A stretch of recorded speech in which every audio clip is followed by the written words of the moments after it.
শরবেন্দু যে অনুশ্রীর বাবা সেই পরিচয় জানা মাত্রই এবার ইন্দ্রাণী গাঙ্গুলি আবেগ আপ্লুত হয়ে পড়লো। হ্যাঁ বন্ধুরা, ভিডিওতে লাইক দিয়ে দেখতে থাকুন। যে মুহূর্তে কিনা দুপুর ঘনিয়ে সন্ধে হওয়া মাত্রই যখন কিনা অনুশ্রী অপেক্ষা করতে থাকে ওর বাবা এবং পিসির আসা, ঠিক সেই মুহূর্তে মীনাক্ষী যখন বলতে থাকে যে কী ব্যাপার অনুশ্রী, তুমি এমন একটা ভান করছো যেন সত্যিই তোমার বাবা এবং পিসি চলে আসবে। আমার তো কোনো মতেই মনে হয় না যে তোমার বাবা এবং পিসি আসবে।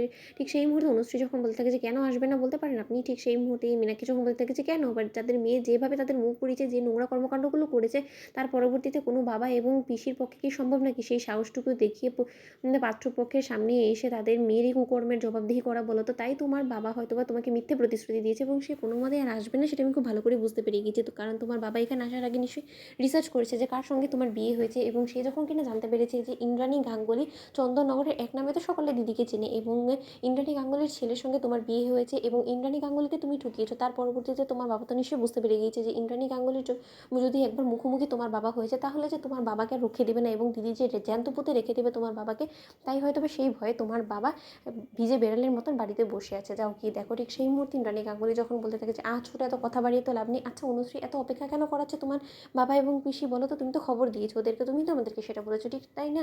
তাহলে তোমার বাবার কাছে যখন সময়ের মূল্যই নেই, তাহলে তোমার বাবা কী শিক্ষা দীক্ষা তোমাদেরকে দিয়েছে সেটা দেখে তো বোঝাই যাচ্ছে। কারণ তোমার যে কর্মকাণ্ড তাতে দেখে তো কোনো মতেই মনে হয় না যে তোমার বাবা আদৌ তোমাকে ভালো শিক্ষা দীক্ষা দিয়েছে। যদি সত্যকার অর্থে তোমাকে ভালো শিক্ষা দিয়ে থাকতো তাহলে হয়তোবা তুমি এরকম করে আমার ঈশানের মাথাটা চিবিয়ে খেতে না। ঠিক সেই মুহূর্তে ঈশান যখন বলতে থাকে যে মা, আমার দীর্ঘ বিশ্বাস যে অনুশ্রী যখন একবার বলেছে তাহলে ওর বাবা এবং পিসি অবশ্যই আসবে, এবং কেন এবার তারা লুকোতে যাবে তো মুখ, তা আমি তো সেটাই বুঝতে পারছি না। তাদের মেয়ে তো কোনো মতে তাদের মুখ পুরোয়নি, বরঞ্চ আমি অনুশ্রী হাত ধরেছি জীবন ভরের জন্য, এবং আমি মূলত দোষী। তাই তোমার যদি শাস্তি দেওয়া হয় তাহলে তুমি আমাকে দিবে, এবং আমার কোনো মতে মনে হয় না যে অনুশ্রীর পরিবার এতটা কাপুরুষ যে ওরা কোনো মতে তোমার কাছে ধরা দেবে না। তুমি একটু অপেক্ষা করো। ঠিক সেই মুহূর্তে ইন্দ্রাণী বলতে থাকে যে সেই অপেক্ষায় তো আমি করতে পারছি না আর, কারণ আমার হাতে আর সময় নেই, কারণ আমার সময়ের মূল্য আছে, এবং অনুশ্রী পরিবারে যদি সময়ের মূল্য না থাকে তাহলে তো আমার কিছু করার নেই। বলো তো। ঠিক সেই মুহূর্তে যখন কিনা অনুশ্রীর বাবা সেখানে এসে গাঙ্গুলি হাউসের দোরগোড়ায় এসে যখন বলতে থাকে যে কে বলেছে আমি সময়কে মূল্য দিই না? বলুন তো। সময় আমার কাছ থেকে সবথেকে বেশি দামি জিনিস, এবং আমি সময়কে যথেষ্ট পরিমাণে প্রাধান্য দিই বিধেই কিন্তু আমি অন টাইম এসেছি। আপনি হয়তো বা ঘড়ি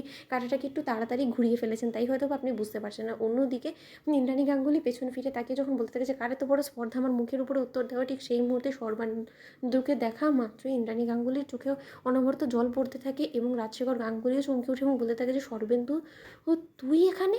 অন্যদিকে অনুশ্রী ছুটে গিয়ে ওর বাবাকে ঝাপটে ধরে এবং বলতে থাকে যে বাবা তুমি এসেছো, আমার দীর্ঘ বিশ্বাস ছিল যে আমি যত বড় অপরাধ করি না কেন তুমি নিশ্চয়ই আসবে আমার কাছে, আমার আর হয়ে তুমি সকলকে উত্তর দিতে তুমি অবশ্যই আসবে। তুমি এতটা ভীতু না যে তুমি রীতিমতো ভিজে বিড়ালের মতন মুখ লুকিয়ে তুমি কাপুরুষের মতন বাড়িতে বসে থাকবে। তো বন্ধুরা, লাইক কমেন্ট শেয়ার করো, সাবস্ক্রাইব করো।